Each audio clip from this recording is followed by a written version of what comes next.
Love that intro. What's up, 12s? I'm AB Hasselbeck, and this is the Seahawks Collective presented by Hog Media. We've got Brian Nemhauser, Hawk blogger today, Rob Staton from the Seahawks Draft blog, and Michael Sean Dugar covering the Hawks for The Athletic. We're going to recap the Hawks' first preseason game against the Raiders, get you guys caught up on any injuries that you should and hopefully should not be worried about. I want to know who's going to make this 53-man roster, and we definitely have to preview the game on Friday against the Chiefs. And we're going to get to the comments today. If I get carried away, let me know. I'm just so interesting what these guys will all have to say. But first, I got to know, who had the best weekend? Because, Brian, were you at a music festival, I think?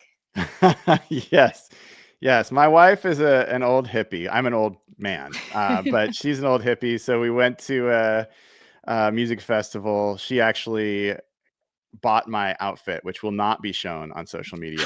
But you can't say that because anyone on this live is going to go find the fit.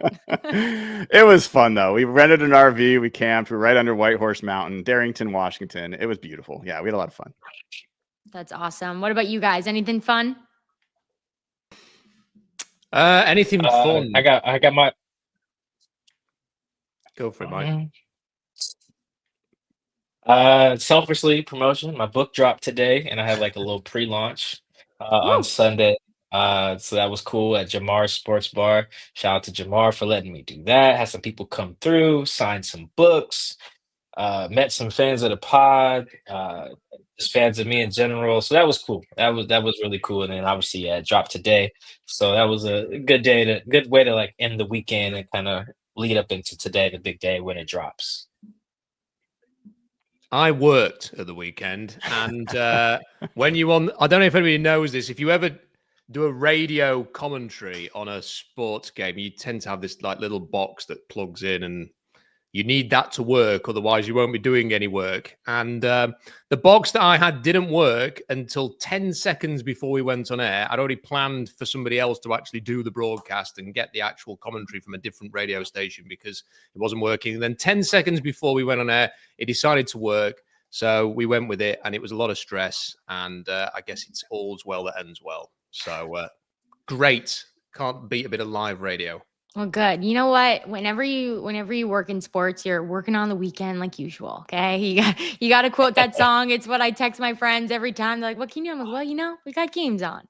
So I love it, Rob. But glad it all worked out. But let's get into it because I feel like after the first preseason game, it really feels like, hey, we're in football season now. The Seahawks tied with the Raiders, and Pete and Gino's return to Lumen Field. And I just have to imagine that environment did not feel like a normal preseason game. So, Mike, I'll start with you. What were Hawks fans' reactions for Pete being back? Yeah, a lot of love for Pete. There was actually love for Gino as well, despite the viral photo of him flipping the bird to a fan who was apparently very popular that I had never heard of, this particular fan. But yeah, a lot of love for both of them. I thought that was cool. They didn't do like a tribute video, which I thought would have been weird. It feels like that's not like a football thing. It's more like other sports can handle that. They just showed Pete on the big screen. Retirement. Then it'll come out. Yeah, something like that. But it was honestly just cool to see Pete again doing his thing. Cool to see Gino out there. I had even forgot that they had Jamal Adams on the team. Like he made a tackle or something, and I was like, oh wait, Jamal's on the Raiders. It's like, oh, that's cool. What other former Seahawks do they have? And then like Philip Dorsett caught a pass in the fourth quarter, and I was like, wait, they got Philip. Next thing you know, I'm just looking at the whole roster. Like, what other former Seahawks are on the team? That was pretty cool. But I thought outside of the guy that Gino flipped off, it felt like the reception was pretty warm to Pete and Gino. Brian, what did you feel at Lumen? It was interesting. I think people were wondering if they were going to do some sort of tribute for Pete or something like that. I'm guessing because there's kind of preseason rules about they're kicking Mike out. Mike's sorry, they do not want you in the VMAC right now. The Seahawks don't pay electricity bills for that room. But Mike, this is your chance. Go find whatever you want in there. Lights are out. Go explore. Like this is your moment. I hope they don't watch that. I'm guessing that they probably had some rules. Like they didn't do like raise the 12th man flag and all the other things that they do. So I'm guessing that's why they didn't. They did show Pete up on the board momentarily and people cheered. They did not introduce Gino. I think if they had, there would have been more boos than cheers, but that's just my interpretation, partially because boos are easier to hear. But Gino came out, and it was kind of surprising to me that Pete played his starters for a little bit. Max Crosby was out there, and Gino was out there, and Ashton Genty was out there. And it was even more surprising that the Seahawks 2s looked better than the Raiders 1s. So that was kind of what I heard. And honestly, AB, I think that Seahawks fans were not super enthusiastic about this team and this new regime last year. I think there's a lot of people that were very attached to Pete and what he had done for very good reason. But I'm sensing that there's a little bit more buy-in about what's happening with this version of the Seahawks, especially if they're going to be a team that can be physical and run and play defense. Those are kind of the ingredients that Northwest fans, whether it's Huskies football, Seahawks football, whatever else, that's their favorite combination. I think you're starting to see that come together a little bit. Yeah, it's interesting to hear you say that because I was working for the Seahawks in their broadcast and PR over the summer during training camp. And when you're working for the team, you are just like, we are the best. Nobody else exists. Like, it's all about us. And so it's good for me to hear that perspective even from last year. But Rob, I want to ask you, because I know it's a tie, but does this at all feel satisfying with this duel between McDonald and Carroll? Yeah, I found it satisfying, mainly for some of the reasons that Brian discussed. The fact that the Seahawks number 2s look better than the Raiders number 1s. They played very well at the line of scrimmage, I thought, which was encouraging. You know, you're not going to get that much out of a preseason game, but to see the offensive line play fairly well, to see the defensive line play fairly well. Obviously, when they got to the third stringers, Seattle struggled in the second half, but overall, I think they did very well. I thought it was quite funny to see Pete Carroll discussing the fact that they hadn't picked a starting offensive line in Las Vegas yet at the same week that Mike Macdonald said that they weren't going to mess around with it. Thought that was interesting because it was kind of giving me like bad memories of the last few years. And then there was the fact that Pete was talking about how the tackling wasn't very good after the game. And I was thinking, oh God, I'm getting, really bad post-traumatic stress syndrome here about the back end of the Carroll era. And and can I just have a point on the Gino thing? The Gino flipping off the fans. Okay, it took everything to find what the sign actually said, because every single picture had it cut off. And I was thinking, wow, what must the language have been like on that sign? It must have been something really offensive. And it said, who's the bigger bust, Jamarcus Russell or Geno Smith? I was like, is that it? You want to come and see what the fans are like in England in the soccer games? Go and watch a Millwall game.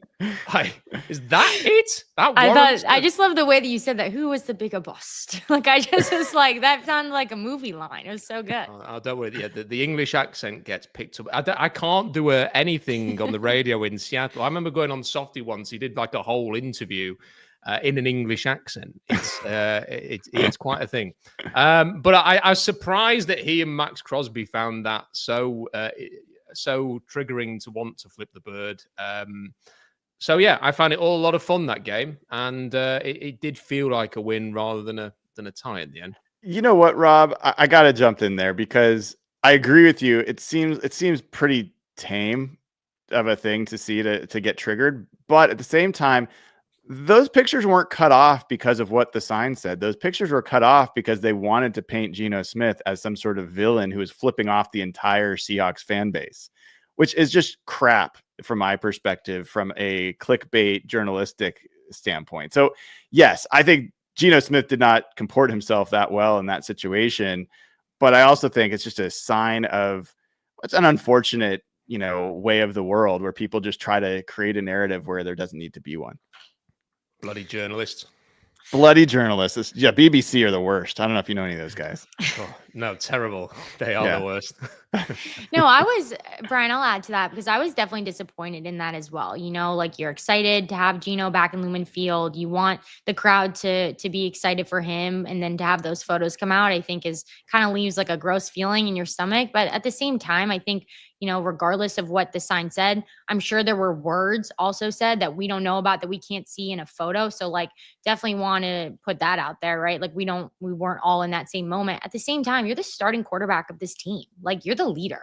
And obviously not the right move. Definitely disappointed in that. But I want to get into a little bit more of your guys' reactions from that game. So we're going to do a little rosebud thorn. Okay. So from the Raiders game, I know it's still wicked early. And yes, I'm saying wicked. I grew up in Seattle, but I've been in Boston for many years. So they've changed my dialect a little bit too out here. So something you love, something that you're excited about that you saw, and something that left you with a thorn in your foot. So Rob, we'll start with you. What's your rosebud thorn? Oh, well, since I get the luxury of going first, I'll pick what I think is probably the easiest one, and that was the performance of Robbie Oosts. I'm really struggling with that second name, by the way. I'm just going to call him Robbie. Oots. Oots. No, there's no additional like syllables. It's just oots. Oots. Are you sure? Yes. It's spelled oosts. Yeah. You're too English about it, man. We butchered the Queen's English, so it's just.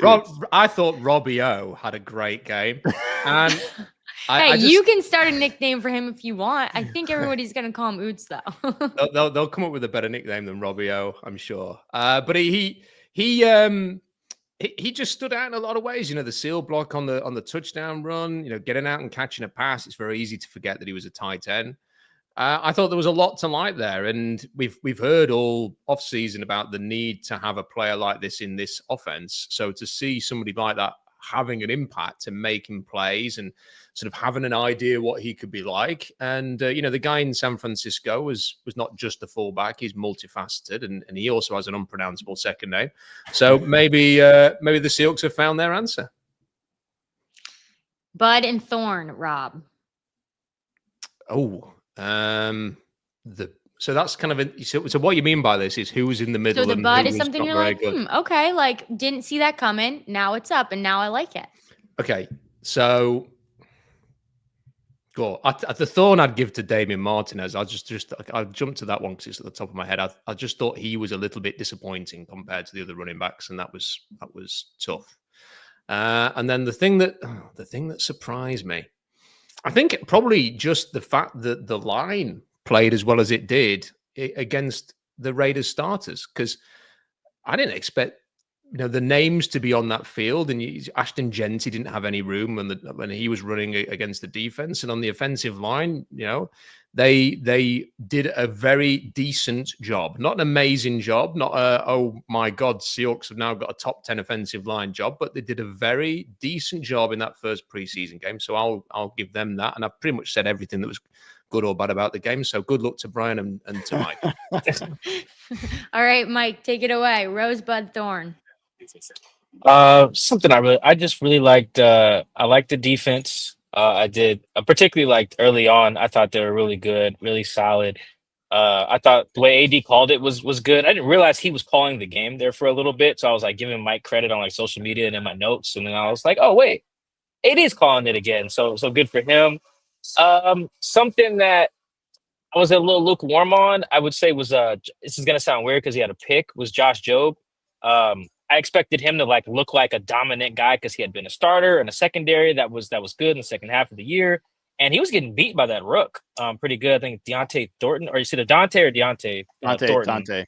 Yeah. Dante. Okay, I know Black people like to put apostrophes in names and stuff. I get confused. So anyway, Dante Thornton, he had him beat on the interception. Actually, it's just Aiden O'Connell has the same arm strength as the four of us here, so that's why ended up being an interception. And even then, he gave up a first down. I think every catch he gave up was a first down. I expected him to just look dominant against a unit that's pretty underwhelming, the Raiders' pass game. So that was something, he's not bad. Obviously, he had a pick. It was great, and he actually got his head around and caught it. So it's good. Good way to recover when you are beat. But if Geno was throwing the ball, that's probably a 60-yard touchdown or whatever yard line they were on. So I was hoping he was a little bit more down to down consistent, considering that he's basically CB3 right now. And then I think selfishly, just because I just spent so much time in the last 2 years researching the glory days of Seahawks football, I really wanted Milroe to go in that game with a scoring drive. That would have kind of felt cool, a little bit of blast from the past type of thing if he had been able to go walk the Raiders down there in the fourth quarter, had the ball, plenty of time, didn't need a touchdown, could have just been a field goal, I think. And he just got nothing. Took a bad sack and execute, missed a throw to Tyrone. So yeah, I had low expectations from Milroe, but I just thought that particular moment, I was like, yo, you got the ball, go win the game for your team. That'd have been great. That'd have felt cool. He would have had some momentum. I thought going into the second preseason game, having played really well, especially because Drew threw a really bad pick. So I came out of that thinking, dang, I really wanted more from the rookie quarterback there. Brian, what do you got? my rosebud thorn, is that my turn for that?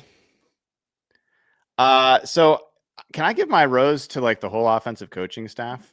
You can do whatever. Well, if this were like The Bachelor, Bachelorette, I've actually never really watched that show, but I feel like that doesn't go for this show. But for the Seahawks Collective, yes, you can. Okay, thank you, AB.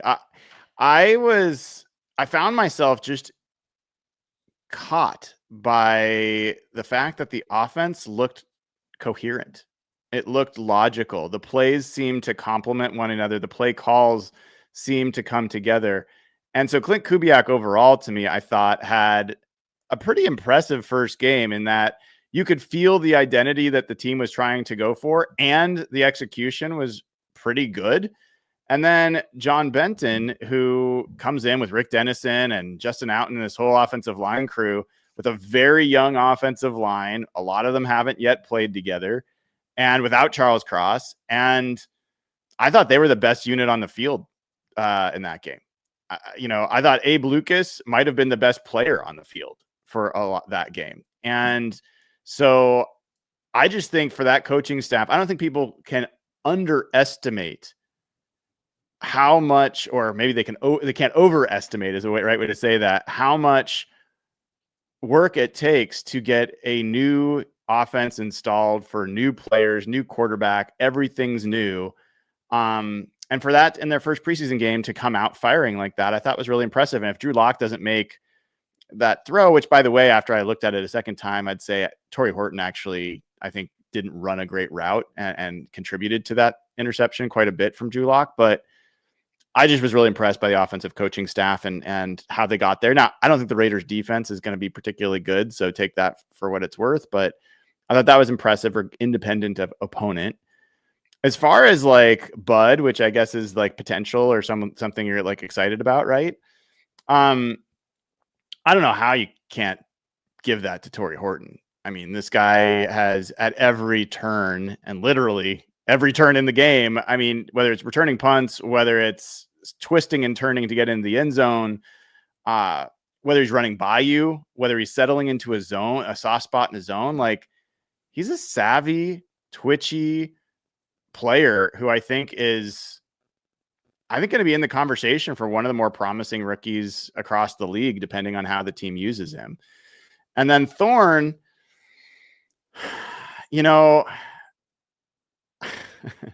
that third string defense is rough for the Seahawks. It just is. And there's a reason that the guy that got burned, I'm not going to name him, everyone knows who it was, it's already been let go, but like really bad double move, like corner gave up a touchdown to tie it. Like they were really rough. The coverage, especially with that third unit, was tough. And I do worry a little bit about cornerback depth for this team. And I know Nehemiah Pritchett had a decent game.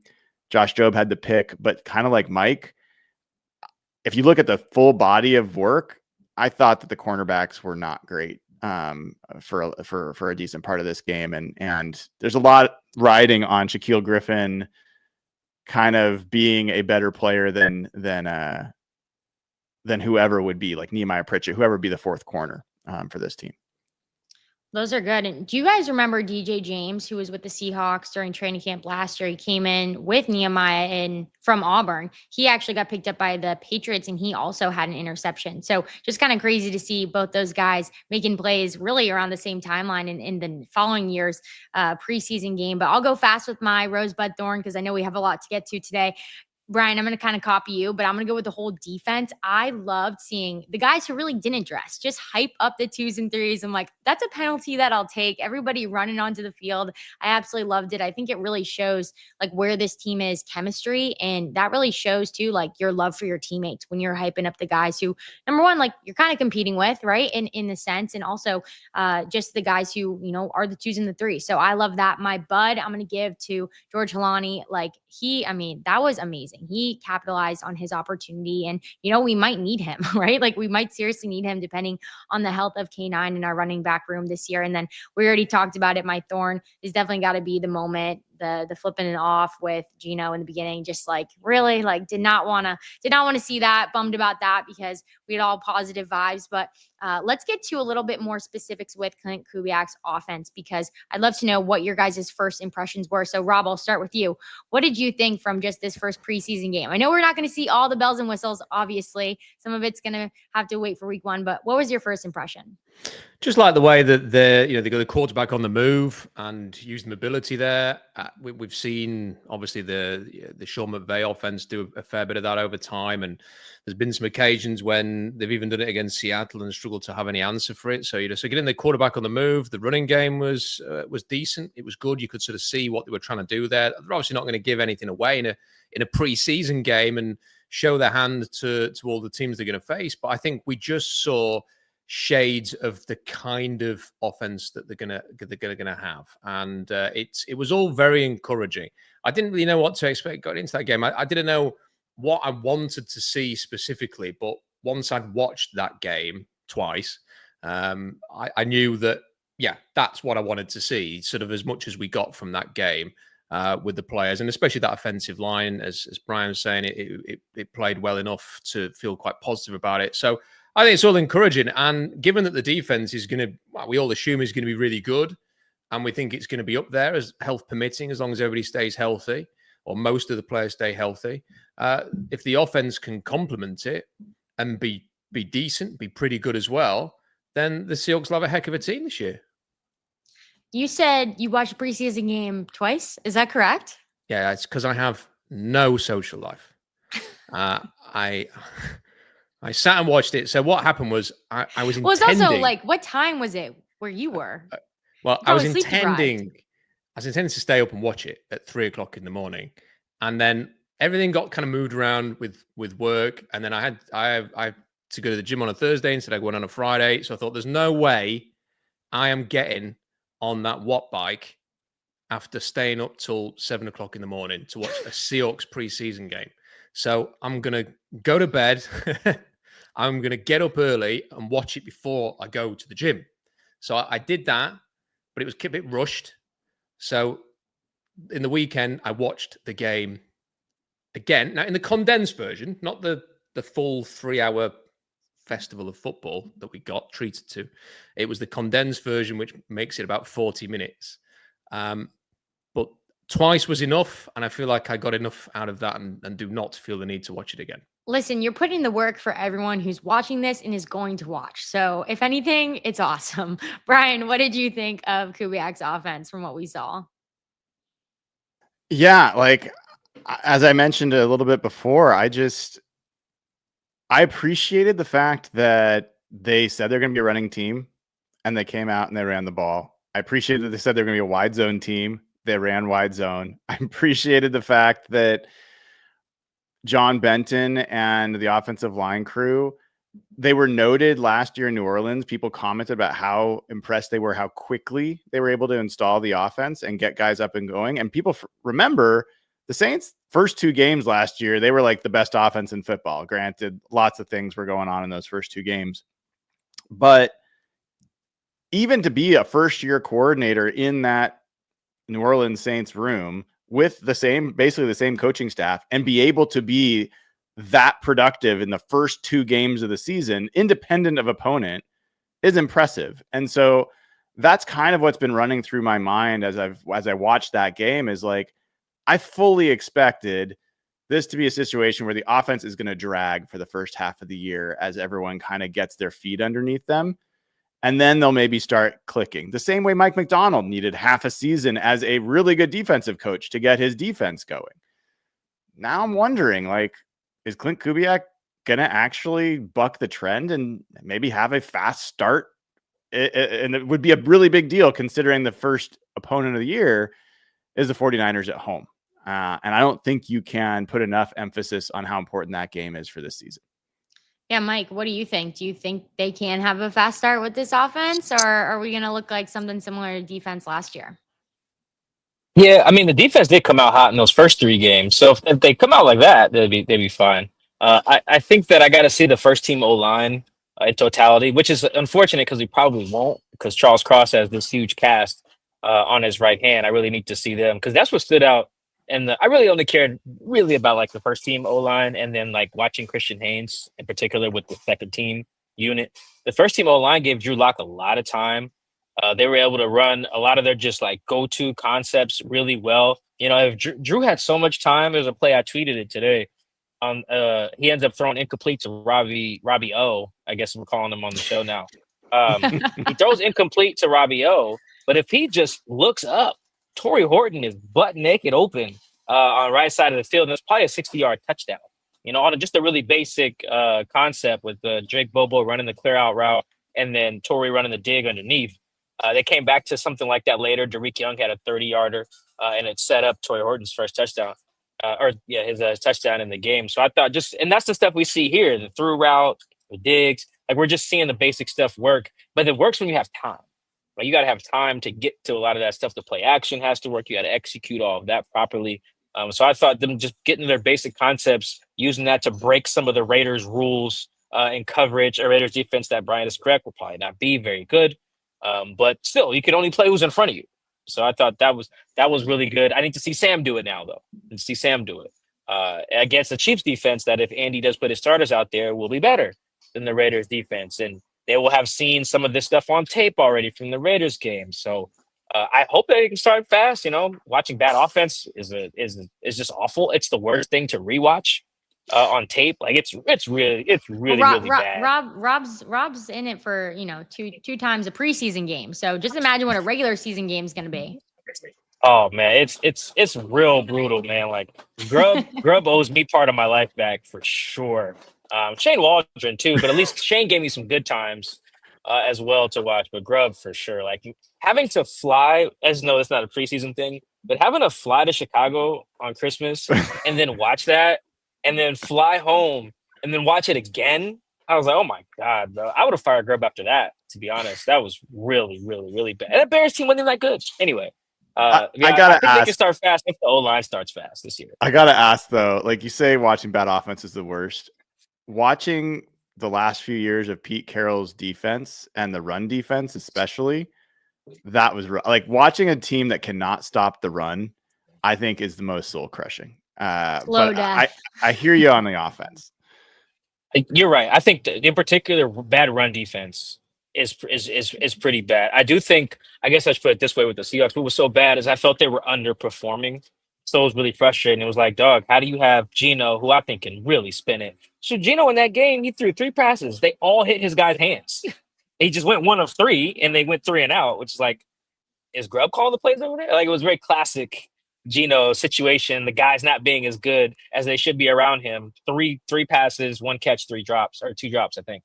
But anyway, to have Geno, Tyler, DK, and Jackson and just be just terrible on offense. And Ken I love.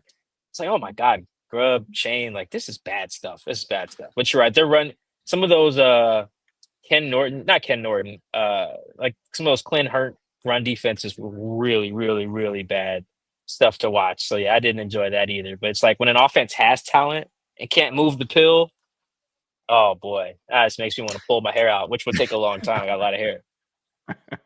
You do. You and I might be in a race for that much hair. I don't know about these other 2 guys. That is such a low blow. Hey, listen, we got a lot of bald guys in my family, Brian. So no hate there. But I know we have a lot of injury updates to cover. But before that, I just want to ask you guys about something that really made national headlines after this last broadcast, because there's a news photographer for the Seattle Seahawks, former player actually, beast mode, Marshawn Lynch, having a new endeavor on the sideline. And I got to know like what you guys thought of the baby stiff arm. Okay. It wasn't like a beast mode stiff arm, but it was a baby stiff arm on George Halani. And if we need to teach him some sideline etiquette, I know you guys are like on the sideline, you know what sideline etiquette is, but what do you think? And I loved every bit of that. Speaking of sideline etiquette, okay, this is about me and not Marshawn, but it's relevant to what you just said. So I used to cover the University of Idaho football team, and I hate Idaho a lot. And here's one of the reasons why. One time I was shooting. I used to teach myself how to shoot my own stuff, so make myself more attractive for a job. I can shoot, I can write the story. Anyway.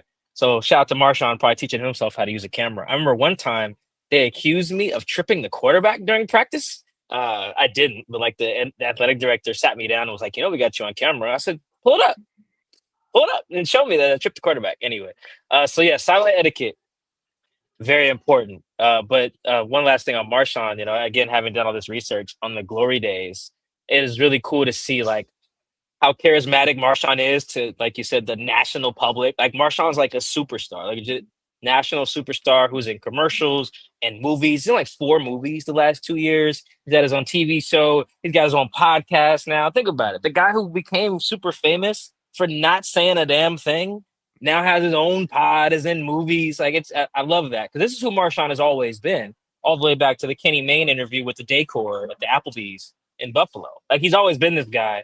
And he had that little stint in Seattle where he kind of got perceived to be a different way. And now it's like all of his personality is showing, including his, photography skills, which I love. Yeah, can I just say that I thought it was interesting because George Holani may have turned around at one point and gone, "Who did that?" And then if he had, would have regretted it immediately because he would have seen Marshawn Lynch there.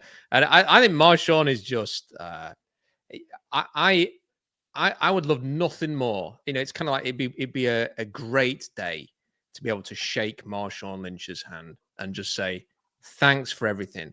But then I have to remind myself that it is probably the last thing that Marshawn Lynch would ever want to do is shake hands with an English bloke who's saying thank you. So I'm not holding out much hope for that. But it was great. It's always great to see him there in Seattle. I love the fact that he still has a connection. He's always got a connection to both franchises, but always great to see him, and we'll always look back at those days and the hits from Cam Chancellor and the running from Marshawn Lynch is probably my most favorite sort of experience watching any 2 individuals in any sport ever. So big thank you to Marshawn.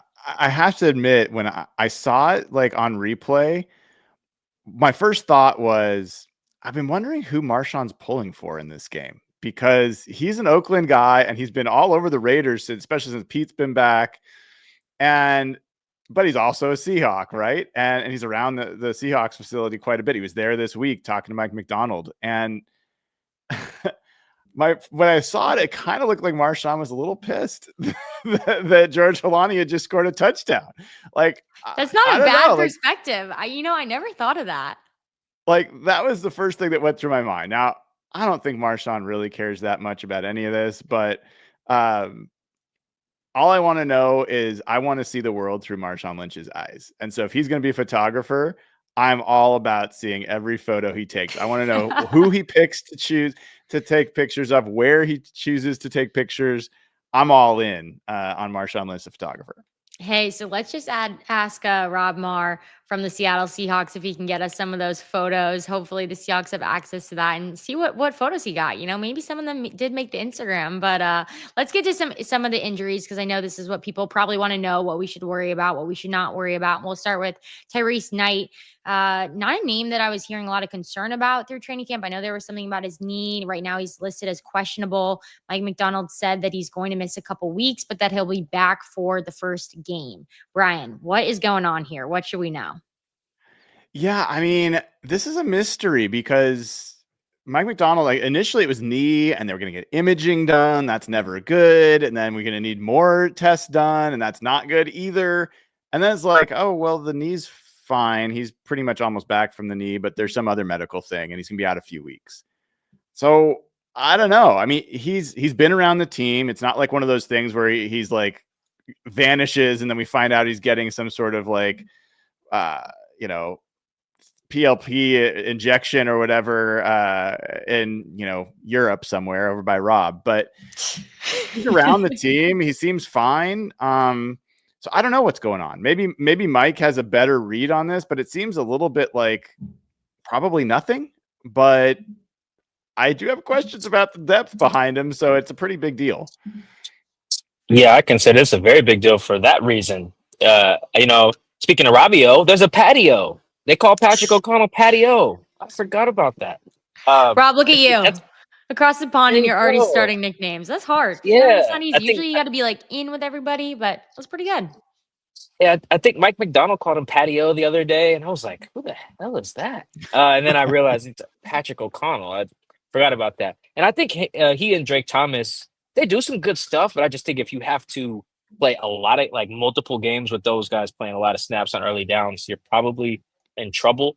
And I do think also Tyrese needs these reps. I don't think he had the type of rookie year where I'm like, "Oh yeah, Tyrese will be fine." Like he can just miss a few weeks, and he'll just hit the ground running week one. I don't think that. I didn't think that when Reek got hurt going into his second year. And then look what happened in his second year. He started off really slow, so I'm worried about that. Even if his knee is fine and he has his other mystery medical issue, I don't like mystery medical issue at all. Like it's usually bad if you can't tell me. Like if it's his ankle, say his ankle. Hamstring, said a hamstring. If you got to say check the mystery box. What's wrong with him? I don't like that. So I don't like that for Tyrese. I don't like that for the depth.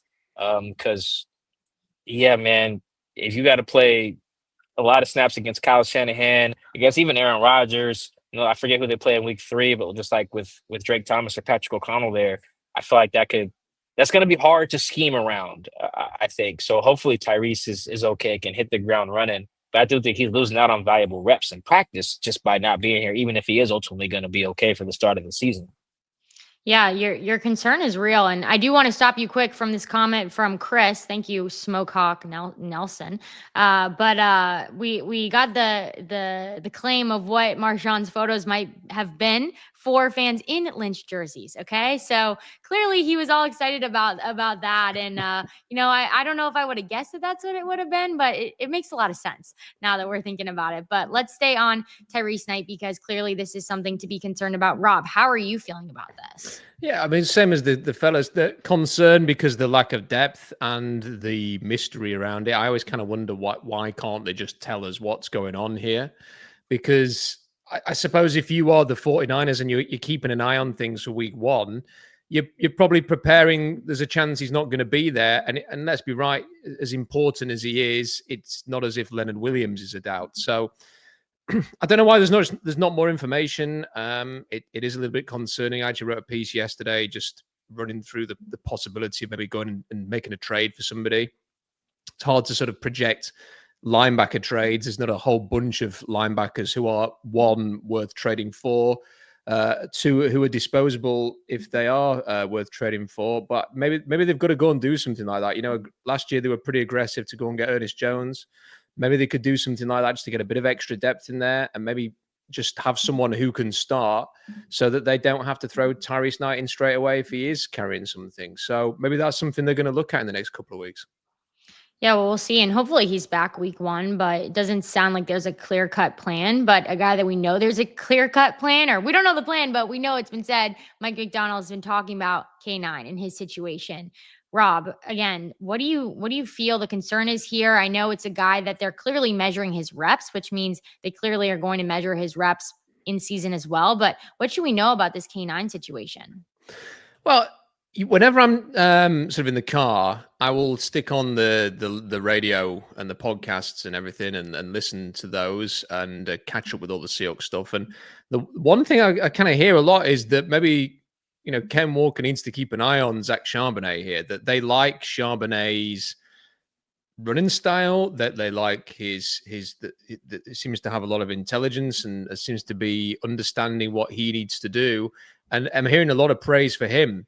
So from a K9 situation, I think the fact that he is missing as much time as he is probably more of a concern for him rather than Seattle. I'm pretty sure he'll be okay and that they're just managing things. We heard Mike McDonald say, I think yesterday, that they have a plan for him and they're going to stick to that and they're not going to detract from that just to get him out on the field. But if you have a running back who is going to be out there, who is looking good in your system, we saw him feature as the main runner for a period last year when Ken Walker was injured, and I thought he did really well. You kind of just wonder a little bit here whether you just go with Charbonnet and you have Ken Walker doing the complementary role rather than the other way around, or whether it is properly going to be a two-headed monster. That's something the Seahawks over the years have not done a very good job of doing. They kind of have always been better when they have a main runner. So we'll see what happens there. But I've just got a sense here that maybe Charbonnet is going to end up nicking this job and is going to be the one who they're looking at and thinking, we can rely on this guy, we can lean on this guy, and that he could end up being maybe the most productive runner. And I may have taken him in a fantasy draft yesterday for that very reason. Hey, well, that we aren't the Seahawks aren't the Eagles, so I definitely think they're going to be using both guys. But Brian, what are your thoughts on the K9 situation? I think it's a really fascinating situation because Kenneth Walker's into his final year of his rookie deal, so he knows he's got this coming up. He has had statistically worse year every subsequent year of his career, like yardage, touch, like everything's gone down since his first year. He's had some injury issues. He's had some durability issues. You've got the coaching staff, Clint Kubiak, talking about the fact that what he looks for in running back is, availability. And Walker has not been at a lot of the practices. Zach Charbonnet's been at every practice as far as I've been able to track. And today, when Mike and I and others were talking to Clint Kubiak at the end, and he was asked about Kenneth Walker, I felt like my interpretation of his comments were kind of like, well, when he's been in there, he's been good. It'd be nice to have him in there more often. He didn't say that, but that was kind of what I read from his comments. So I don't know. Like, if you're Kenneth Walker, are you being cautious at this point because you're trying to make sure you're going to be healthy enough to have the yardage that's actually going to count and get you the contract? Or is he just nicked up? Or is the team, like Mike McDonald's talking about, having a plan? And then maybe they're just, a lot of teams are very cautious with their first string running backs throughout camp. I don't know. I don't quite know what to make of what's happening. What I do know for sure, the best version of the Seahawks team, there is zero doubt. The best version of the Seahawks team has Kenneth Walker as the number one running back, getting the bulk of the carries. He is their most explosive weapon on that side of the ball. Him running behind this line, doing what they did last week, would be an absolute nightmare for the rest of the league. So whether that happens, who knows? But that's what I do know. Yeah, Mike, where do you stand on this? Because obviously we want to trust what Mike McDonald's saying and them having a plan for him. And you can see just the childlike gloves that they're really taking so much care with K9 and his health in this preseason. But then we have people like Zachary here saying maybe things otherwise. So where do you stand on this situation? Yeah, I wouldn't anticipate that they're shopping him, but I mean, John answers the phone on anybody, so that'll never surprise me. As every GM should, at least take the call, I guess, for the most part. But them having a plan and keeping maintenance on guys, I think is fine. Marshawn didn't always practice. He used to get a day off, like on Thursdays, I think it was. Tyler Lockett, they managed him really well last year. He barely did anything in camp and joint practices. And then he was productive. So the load management, to borrow an NBA term, I guess, doesn't bother me as much as I think Rob's right. I'm reading the tea leaves on like a Zach Charbonnet soft launch, which is probably why I wrote about Ken for a story that'll come out tomorrow, because Ryan is right. Ken is the best dude on I think Ken's the most explosive guy on the team, and it's not even close. I think that Ken has the potential to be like an offensive player of the year type of productive guy if the blocking is sufficient. I really believe that. It reminds me of 2018 in training camp. I didn't know football that well. It was only my second year. And they had just drafted Rashad Penny, and I hadn't seen that much of Chris Carson because he broke his leg. And I just remember in camp thinking, am I tripping? Or is 32 like Chris Carson's number? Is 32 just way better than everyone else? I just kept thinking it every day. I didn't trust my eyes as much as I do now. And it was like, obviously, Chris was way better than everybody, and he proved to be. That's what it looks like when Ken's in. Like, you can want Zach to play, and then you can love Zach's smarts, and you can, soft hint at Ken, like, well, the best ability is availability. I think all that is true. But then if you put on a tape, you got to be just deaf, dumb, and blind to think that 9's not the best dude for your offense. I think ultimately, I hope that is the conclusion they come to, because it's just so apparent. It reminds me just of when they drafted Rashad, and Chris was so much better in camp. Like, it made so much sense. That's before Rashad broke his finger in camp that offseason. So I do think that there's like a Zach Charbonnet soft launch type of thing going. I think I wasn't there for the fan fest, but I saw some culture. Mike McDonald talked about, we don't talk about Charbonnet enough. He just does all the right things. I'm like, yo, what's going on? Did I miss something? Like, what did Zach do? So I agree that all of that is happening. I got the truck going by me, but like, good for Zach. But ultimately, like, Ken is just, I think he's far and away better than everybody. And I was watching some tape of him last night to just kind of get back in that Ken mode. I was like, oh my god, this dude is incredible. I don't care if he plays any preseason snaps. Just put him out there and make sure he's okay. Bubble And he should wrap run for him 100 right yards the now. first week. Yeah, I think that Ken's the guy. He should be the guy. As much as I like Zach, Ken's the guy to me. Well, let's talk about the guy that's going to help Ken do what he needs to do in Charles Cross, because he's got a little bit of a finger situation going on there. And we also need him to protect Sam Darnold, right? So, Rob, how concerned are you about Charles Cross's hand? I don't know, because I don't know how that would affect him, having obviously never played the position. I don't know how much of a problem that would be. Obviously, you need to use your hands a lot, so there may well be a chance that I guess he's had the surgery so that it makes it less likely that it could be a thing that flares up again during the season. But at the same time, look, these guys, they're always playing with something, aren't they? So I'm guessing if they're playing hurt with a finger injury or something like that, even if it's a position where you have to use your hands a lot, I'm sure that Charles Cross is going to be out there giving it his all. I think the main thing for me is I don't think there's anything in camp that will necessarily I need to see or hear about from Charles Cross.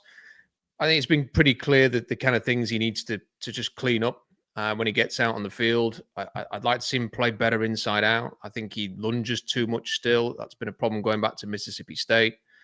He's got amazing feet. You know, when you get those feet, get out there, latch on, show a bit more power, finish your blocks. I think if you can do all those things, he's going to be an extremely wealthy man this time next year. And I'm optimistic that a little finger injury is not gonna have a massive impact there. Well, for a guy who said you never play the position, you seem to know all the things about it. So I think you're right. Or you're right there. But I what I've taken from this is I appreciate his toughness, because McDonald said that he wanted to keep playing, but they had to really show him, hey, we got to play the long game, and show him the importance of getting the surgery when he did get the surgery. And so I'm like, that's what you want. And Rob, you even said it, like, these guys play with broken bones. Like, this is how you get through the season. You're not going to find really anyone playing healthy an entire season. But Brian, what are your thoughts on this? Do you think we could see him by the first game, or we might see him earlier than that? Yeah, I think we'll see him by the first game, and I don't know what Dave Pearson will allow me to share or not share, but there's been changes to, like, even the glove and protection that Charles Cross is wearing. There's progress, I would say, being made on him, and he was in pads today. He was going through drills. He does not do team drills still, where he's going to be like doing active, like, heavy hand fighting. But I think all signs are that he should be ready by the start of the season. And I think it says a lot about Charles Cross that he was back out on the field like less than a week maybe after the surgery, and like hanging around, wanting to be doing things. So my interactions with Charles has been a really clear difference that he wants to be a leader in that room this year.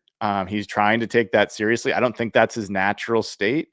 And I think the way he's handling this injury is just another example of how he's trying to set a standard for like we're going to be at every practice we possibly can. We're going to do everything we can for this offensive line to be great. And I think he's showing some nice leadership in the way he's handling it. And Mike, Brian didn't give us the full disclosure on the glove situation, but did you notice anything there? Yeah, it's like a little like he has like range of motion that I think looks like in the three hands or three fingers. I mean, you still need to be able to grab on stuff with all your hands. But what this makes me think of, speaking of toughness, all these guys do play with like broken bones and torn ligaments and stuff like that. One of my colleagues at The Athletic, name is Chad Graff. Chad covers the Patriots for us now. But back in like 2021, he did a story on NFL players and mangled fingers. And I think if anybody in a position group can play with something wrong with their finger, it's offensive linemen. That's just kind of their bag. That's what they do. I think a lot of the people in the story were people who had like pinkies are going the wrong way and stuff like that. I interviewed Pete for that story, actually, because one of Pete's fingers goes the wrong way. So I think Ray Roberts might have been contributed in that story. I might have talked to him for it because I think one of his fingers goes the wrong way. So I think ultimately that's like of all the bad injuries, that's probably like the least bad. I think like for a lineman, they do need to grab on. Rob's right, but like these guys, once you get your finger messed up, these guys just play through it. Like offensive linemen are just dogs in that way. Can I on the subject of fingers that go the wrong way? Can I just show you this? Oh no! Oh, please, I don't no. wanna I see it. I don't can't wanna see look. it. I'm I'm not looking. closing my eyes so you guys tell me when it's I could over. do it on this side as well. I can't handle it. Oh, come on. I hate that. Oh, man. Is it a joke? I literally No, it's closed my eyes double and jointed. didn't see. Well, you know what? While we're on the subject, I don't have anything of my own, but my grandfather, Don Hasselbeck, he played for a ton of NFL teams, but played with the Raiders, won a Super Bowl with them, and he broke his finger in a game one time. He broke his ring finger. Okay, so it'd be this hand, and he didn't want to come out of the game. So naturally, what did he do? He decided to tape it himself. So he taped it like this to his pinky. Well, if anyone is a trainer or knows how you tape fingers, that is not how you do it. Okay. So his ring finger literally went like that, like a 45-degree, almost a 90-degree angle. Okay. So his whole life, it just, growing up, just looking at his finger, it was literally like that. But the biggest joke was that it was his ring finger. So his ring was never coming off. That thing was on there forever. So good family joke. We miss him, but yeah, just crazy. And I played women's lacrosse, and so our fingers would be bloody and checked and black and blue after every single practice, not even just game. And I always made a pact with myself: if anything ever happens to my hands, I am not letting them get just mangled like my grandfather's. So love that. But Yeah, you got to like buddy tape to the longer finger. Like like. Listen, when you're in the heat of the game and you're like, I'm not coming out, and you're Don Hasselbeck, you just do whatever you want to Yes. do. So he was Well, all about it. R.I.P. to your grandpa, man. Seems like an amazing man. Oh, thank you. He was amazing, and I know our family misses him a lot, but so thankful for all those times and memories with him, and yeah, love it. But let's get to one more injury that I know people probably want to know about, Olu, because he didn't play in Thursday's game, and it doesn't seem like he's going to play on Friday due to some back tightness. But just talk to me about the significance of maybe this back tightness, what it might mean. I know backs aren't really things to mess around with. So Brian, what should we know about this? I mean, Olu was at practice today. He did not practice today. You could see that he's getting some treatment on his back. Backs are tricky, like on one hand, it's like, all right, his back seized up. Let it just relax a couple weeks. How can he not be ready in a few weeks? On the other hand, he plays a high torque position where if your back is not healing properly or you're not able to handle that kind of torque, it's going to come back. And so I don't know. My initial instinct is he'll be back. He'll be the starter. At the same time, I think the coaching staff really likes Jalen Sundell and would like to find a spot for him on this line. And I think the Lions played pretty well with him at center. So I don't know if they feel like an urgency around Olu getting back. But my best guess is he will be back. I'm curious if Mike, you have any other, thoughts on that. I kind of feel the same way, a very similar Ken and Zach dynamic where like, yeah, I do agree that they'd probably like to just play Jalen. But I actually like Olu, particularly as a pass pro guy, which I'm big on there. And that's easier for us to assess than some of the mic points and stuff they do at the run game at center. We'll never really know how good he is at that or where his blind spot is there or what Jalen's good at. But I think Olu is a starting center. He's probably like just an average starting center. But that's fine. When you're on a rookie deal as like a 4th or 5th round pick, if you're like an average starting lineman at any spot, that's pretty fine. Other than being like a 1st round pick, you should be better than average. I think that if he's back before the regular season, that he should get to start. But I do think Jalen can win the job while he's out. I think really how he plays against Kansas City, if they play their starters, I like their D-line. If he can play well against them, Olu might just have to come back and be the reserve because I agree. I do think they would like to get Jalen on the field. You can always tell. I'd love to play poker with John Schneider. You can always tell who his like pet guys are, especially now that he does a little radio show every Thursday during the offseason. Oh, it's so clear which guys he loves and which guys he thinks stink and which guys he really wants to play. Like that was the case with Drew Lock for a long time. Like it was so clear. He was like I want Drew Lock to be our starting quarterback in 2022, and then the Geno thing happened. But yeah, I think Jalen's one of his guys. He's got a few. He's had a few over the years, and yeah, Sundell's definitely one of them. I think it was up to John, and Sundell would probably get in there and rip it. But I think if you're talking about who's the best guy, I still think it's Olu, as long as his back is okay. Well, you mentioned the Chiefs game on Friday, and I want to get to that before we wrap up tonight. So, Rob, I'll start with you, and I'd love to know from each of you, what do you think Hawks fans should be watching, should keep their eye on for this matchup against the Chiefs? Because I know it's a preseason game, but like, this is the Chiefs. You want the Seahawks to come out hot. You want them to make a statement. You want to get some good picks from that game of somebody sacking Mahomes. You know he's going to get a rep out there. So, Rob, what are you thinking for this game? Yeah, I think if they can play well against the Chiefs, even if it's predominantly the backups, I think it's a good sign. I had the misfortune of watching Happy Gilmore 2 last week, and there is a truly horrendous cameo from Travis Kelce in that. So I think for that reason alone, it'd be great to hammer the Chiefs as well.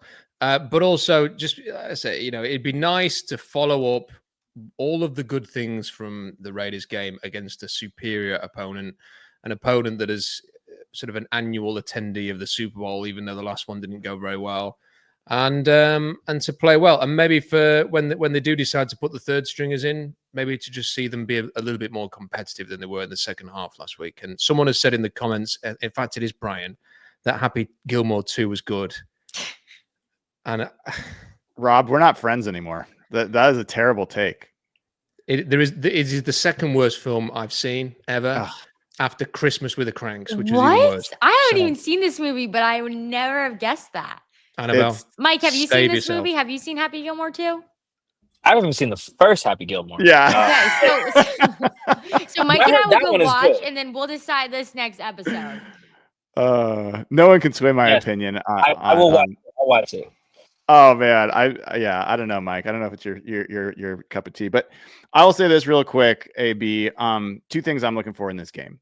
One, if the starters are going to play on offense, it's a tough compare to what the second string did in week 1. And so if Sam Darnold comes out and like that group doesn't do well against the first string of the Chiefs, it's going to be a little bit of an uncomfortable situation. So you want to see if that first string offense can actually look like a first string offense. 2, this is very specific, but I want to see the first team edge rushers getting pressure. I think that is the biggest question mark in my mind of the starting part of the Seahawks defense. Can they actually create pressure from the edge consistently? And so I would love to see, hopefully DeMarcus Lawrence gets a snap. I'm not sure he will, but I want to see Derek Hall, Boye Mafe, ball out in the few reps that they get. So those are the two things that I'd call out. Mike, Yeah, I have a few like very specific things as well. I want Anthony Bradford to just no penalties, no sacks, just like play clean. He had a lot of penalties last year. I think like 9. Come on, that's way too many. So I just need him to play a clean game. I want to see MVS do something downfield. He really hasn't in camp at all. Even Clint Kubiak kind of acknowledged that today. He was like, "Yeah, Mike McDonald's keeping a good lid on the defense, which is why the MVS stuff hasn't shown up." I'm like, "Well, you signed him so that stuff shows up. So, all right, let's see it show up." I think that honestly, his place in the offense, I think, is riding on the ability for it to show up on Friday and in Green Bay. If it doesn't show up in either of those two spots, I don't project him having much value because they signed him to do a thing, and it just hasn't done it. So I'm looking for that. And I want to see him be able to hit some of the wide zone stuff. They did run it against the Raiders, but honestly, their biggest runs were just like gap stuff, actually, some of the Helani stuff. So I want to see them, and some of their wide zone stuff really got blown up. They got bailed out by a couple of holding penalties on the Raiders defensively on some of Helani's like perimeter runs. So I want to see that be a little cleaner, a little better. The thing that they're going to hang their hat on, like do it well. I want to see that. So those are my 3 specific things that I want to see from the offense, I guess, on Friday night. I love it. Well, I'm excited for this Hawks Chiefs matchup. Means we're just 1 week closer to the beginning of the season. And I know, Mike, you got a book signing, a big day for you. So you got to run off. But seriously, guys, this is always so fun with you. And second show for me. So pumped to be on here. Love talking Seahawks. Thank you guys all for watching the Seahawks Collective. I'm Annabelle Hasselbeck. We will see you all next week Go Hawks.